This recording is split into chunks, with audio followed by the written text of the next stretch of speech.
The obsession with legacy is a form of cowardice. The majority of individuals spend their lives building monuments to a persona that will eventually cease to exist, hoping that a name on a stone or a memory in a digital cloud will somehow exempt them from the inevitable. But the end isn't a future event. It is a constant underlying frequency that you spend every waking moment trying to drown out with noise. You don't live as if you are dying because you've convinced yourself that death is a tragedy that happens to others, a glitch in a timeline that you intend to extend indefinitely. This avoidance isn't a sign of health. It is the ultimate paralysis. By refusing to look at the finish line, you've turned your life into a frantic, directionless sprint toward a wall you pretend isn't there. You aren't seeking immortality. You're seeking a distraction from the fact that you are already evaporating. True psychological force only emerges when you stop negotiating with the clock and accept the terms of your expiration. Those who refuse to acknowledge the end are the same ones who never truly inhabit the beginning. If you are looking for a way to feel better about your limitations, you have come to the wrong place. But if you seek to remove the layers of denial that keep you stagnant, you should consider making your presence here permanent. Subscribe to The Observer. We do not offer comfort, we offer the end of illusions.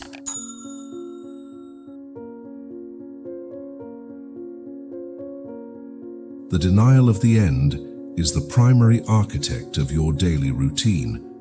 You operate under the delusion of infinite time, which allows you to postpone the weight of your choices to an imaginary future. This postponement isn't a result of laziness, it's a psychological shield. If you were to truly acknowledge that your time is a dwindling resource, the trivialities you currently prioritize would crumble under the pressure of reality. Instead, you fill your schedule with obligations that don't matter and social rituals that offer no substance, all to maintain the lie that there is plenty of time to actually exist later. You treat your existence like a rehearsal for a performance that will never actually take place. This mechanical repetition is a slow erosion of the self, a way of fading away without ever having the courage to stand still. You aren't afraid of death. You're afraid of the responsibility that comes with knowing your life is finite. The realization that the clock is ticking doesn't motivate the wise. It simply strips away the excuses that the weak use to justify their stagnation. You are waiting for a permission that will never come, for a right time that is actually a grave in disguise. This habit of waiting creates a specific type of internal rot, one that manifests in the very objects and relationships you choose to surround yourself with to feel secure.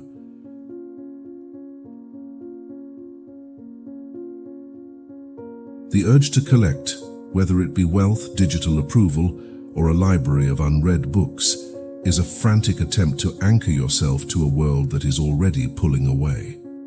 You mistake accumulation for a form of existence, as if the volume of your possessions could somehow outweigh the lightness of your mortality. This behavior is a subtle defense mechanism. You believe that by surrounding yourself with the solid and the tangible, you can obscure the fluidity of your own expiration. You spend your peak years trading your life force for objects that will eventually outlast you, only to be discarded or inherited by those who never understood the cost of their acquisition. The weight of these things provides a temporary sense of gravity, a feeling that you are someone because you own something. But this is a hollow victory. The more you possess, the more you are possessed by the fear of loss, which is merely a proxy for the fear of the ultimate loss that awaits. You become a curator of a museum that will eventually be demolished, and you call this building a life. This psychological pattern extends beyond physical objects. It infects your relationships and your very sense of identity. You try to accumulate experiences as if they were trophies to be displayed, turning your journey into a checklist rather than a realization. You aren't living, you are documenting. You are so preoccupied with capturing the moment for a future self that will never actually have the time to look back, that you miss the visceral reality of the present. This hoarding of moments is just another way of refusing to let them go, a desperate grab at a shadow that is already moving. True autodominio requires the ability to stand in the center of your life with open hands, recognizing that everything you hold is borrowed. The strength of your character is not measured by what you can gather, but by what you can endure losing without losing yourself. When you stop trying to fill the void with external clutter, you are forced to face the internal vacuum that you've been running from your entire life.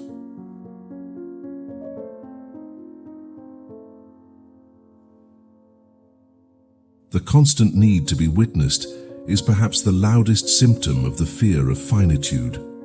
You seek the gaze of others because, in the absence of their attention, you feel yourself starting to vanish.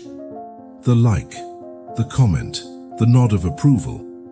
These are the small, frequent doses of a drug that convinces you that you are real, that you matter, and that you are permanent. You've outsourced your sense of existence to a collective that is just as terrified and lost as you are. This creates a loop of mutual deception where everyone is performing for an audience that doesn't exist, all to avoid the terrifying silence of their own company. When the screen goes dark and the notifications stop, the reality of your finitude returns with a vengeance. The panic you feel in those moments of isolation isn't boredom. It's the realization that without the feedback of the world, you have no idea who you are or why you are here. You have traded your internal authority for a fleeting reflection in the eyes of strangers. This dependency on the external world makes you incredibly fragile. You become a slave to the shifting tides of public opinion and social norms, constantly adjusting your behavior to ensure you aren't cast out into the cold. But the cold is where the truth lives. By avoiding the discomfort of being unobserved, you also avoid the opportunity to develop a psychological force that doesn't rely on props. The individual who can stand in the face of their own mortality without needing a crowd to distract them is the only one who can claim to be free. Most will never reach this state because they are too busy polishing their reflection in a broken mirror. They spend their energy trying to win a game that has no winners, ignoring the fact that the stadium itself is slowly being reclaimed by the earth. You are playing for stakes that don't exist, and the cost of your participation is the only thing that is truly yours to lose. The mechanism of this social hunger is deeply tied to the way you perceive time itself, leading to a distortion that prevents any real action.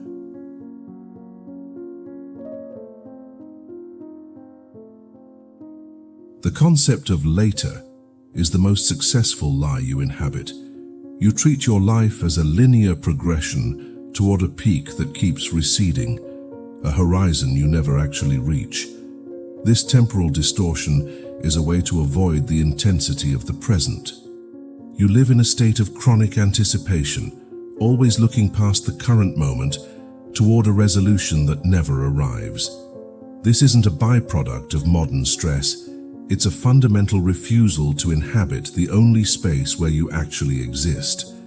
By projecting your fulfillment into a future state, you ensure that you remain a spectator of your own life.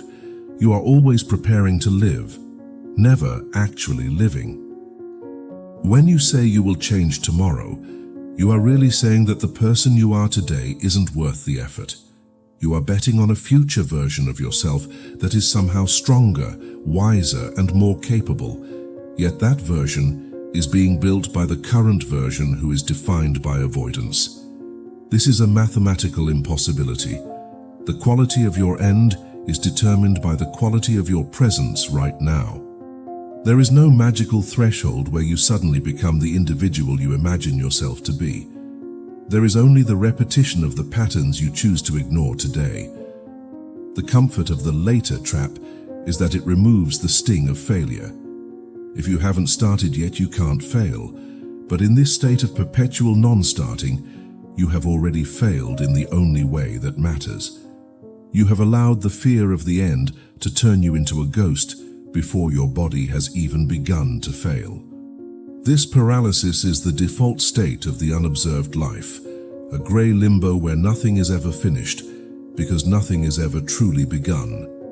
This stagnation is not a lack of energy, it is a redirection of power into the maintenance of a comfortable, albeit dying, status quo.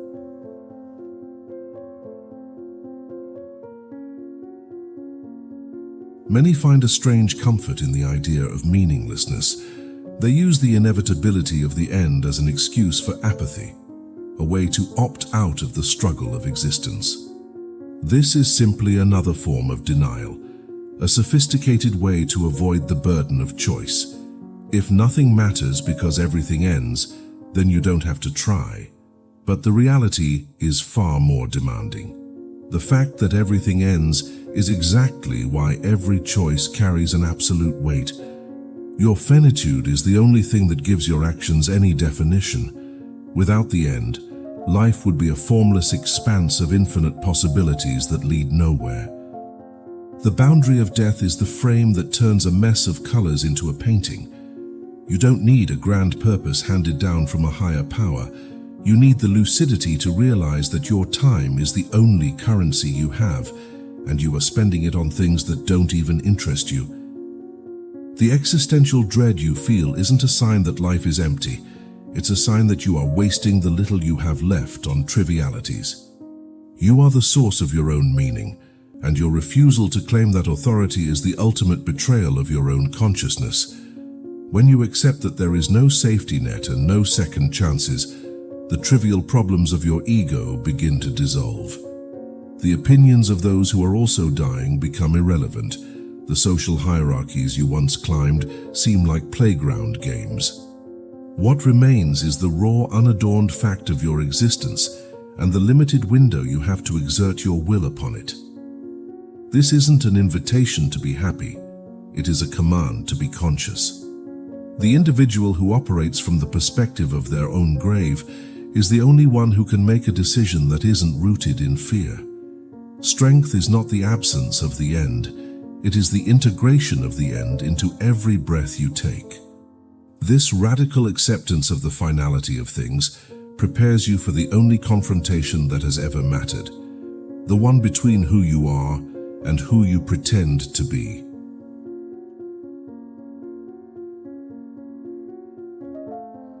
Most people die long before their hearts stop beating. They succumb to a slow, methodical surrender that begins the moment they prioritize safety over truth. The confrontation with your own mortality is not a philosophical exercise. It is the only event that can strip away the layers of the performative ego. When you look at your life through the lens of the end, the stories you tell yourself to justify your stagnation start to sound like the noise they actually are. You realize that your problems were mostly just distractions you created to avoid facing the vacuum. You've spent decades fearing the wrong things, the loss of a job, the judgment of a peer, the failure of a project. None of these have any substance when placed against the absolute silence of the grave. The only thing that carries weight in that final moment is whether you had the courage to witness your own life, or if you were merely a passenger in a body driven by social conditioning. The tragedy of the human condition is that it usually takes a crisis to provoke this level of lucidity. You wait for a diagnosis, a loss, or a disaster to give you the permission to stop lying to yourself. You wait for the walls to close in before you finally decide to look at the door. But the observer does not wait for a crisis. The observer recognizes that the crisis is already here. It is the passage of time itself. To live with the end in sight is to live with a sharpened sense of priority. It is to recognize that every yes you give to something trivial is a no to the only life you will ever have. This awareness doesn't make life easier. It makes it more intense. It removes the cushioning of denial and leaves you exposed to the raw friction of reality. This exposure is the only path to autodominio. You no longer move because you are chased by fear, but because you are driven by a clarity that knows no compromise. My perspective on this is devoid of sentimentality. I do not find the end tragic. To me, the fact that your time is finite is the only thing that prevents your life from being a formless grey smudge of indecision. I see the majority of people treating their existence like a limitless credit card, spending hours and years on trivialities they don't even enjoy, only to be shocked when the bill finally arrives. There is a specific kind of dignity that only emerges when you stop negotiating with the inevitable.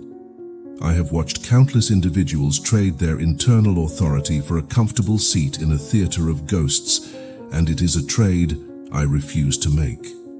My choice is to inhabit the friction of the present, knowing full well that the ground is disappearing beneath my feet. I don't seek to be remembered, and I don't seek to be comforted. I only seek to remain awake until the lights go out. If you find this cold, it is only because you are still warm with the fever of denial. There is no reward for having lived a cautious life. The universe does not owe you a sense of fulfillment for being a well-behaved participant in a collective delusion. When the end comes, it will not ask about your intentions or your potential. It will only find what you have actually become. The knowledge of your finitude is not a burden to be avoided. It is the most powerful tool you possess to cut through the fog of modern existence. Do not look for comfort in the words of those who promise you more time or a legacy that will last. Look instead at the direct reality of your own evaporating breath. If this realization disturbs you, it is because you are still clinging to an identity that was never yours to keep. The only way to truly live is to accept that you are already gone. Apply this lucidity to your next choice. Ask yourself if what you are doing is worth the life you are trading for it.